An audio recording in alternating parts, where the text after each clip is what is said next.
وہ ایک صحابہ کرام کی حکایت میں ہم پڑھتے ہیں نا، اکرمہ بن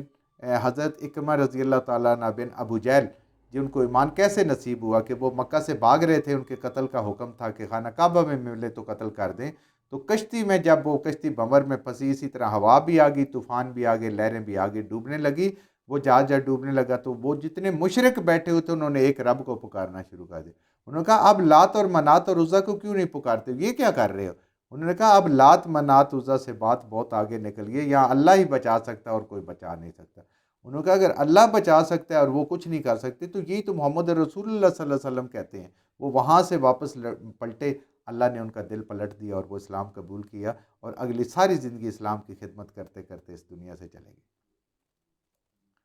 تو وہ پھر گمان کرتے ہیں، حقیقت جو ہے نا ان کی آنکھوں پہ جو پردہ پڑا ہوتا ہے، پٹی ہوتی ہے، وہ اتر جاتی ہے، اور وہ سمجھ جاتے ہیں کہ یہ سارا کنٹرول ان کے پاس نہیں ہے، جو غلط فہمی کا شکار تھے، کسی انسان کے پاس نہیں ہے، یہ میرے اللہ کے پاس ہے، کہ اب ہم بچ نہیں سکتے، موت یقینی ہے۔ پھر کیا کرتے ہیں؟ دعوا اللہ مخلصین لہ الدین، پھر اس رب کو خالص خالص پکارتے ہیں، اس کی عبادت خالص خالص کرتے ہیں، کسی کو اس میں مخلوق میں سے اس کو شریک نہیں کرتے۔ جب ایسے موقع میں آتے ہیں،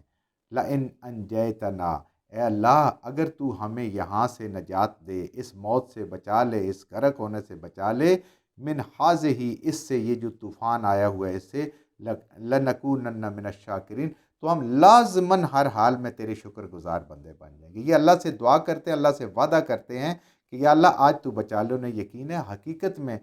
طوفان میں بھی، پریشانی میں بھی، اور خوشحالی میں بھی، اور عام حالات میں بھی، صرف اور صرف ایک اللہ کی ذات ہے بچانے والی، اسی پہ تکیہ، اسی پہ یقین، جو الحی القیوم ہے۔ باقی سارے رشتے ختم ہونے والے ہیں، باقی ساری مخلوق فنا ہونے والی ہے۔ جو کچھ ہم نے صحیح صحیح پڑھا، اللہ ہمارے ذہنوں میں، دلوں میں بٹھا دے، جہاں جہاں پڑھتے ہوئے بولتے ہیں ہم سے غلطی ہوگی، اللہ ہمیں معاف فرما دے، اور ان غلط باتوں کو ہمارے ذہنوں سے، دلوں سے اللہ کی ذات نکال دے۔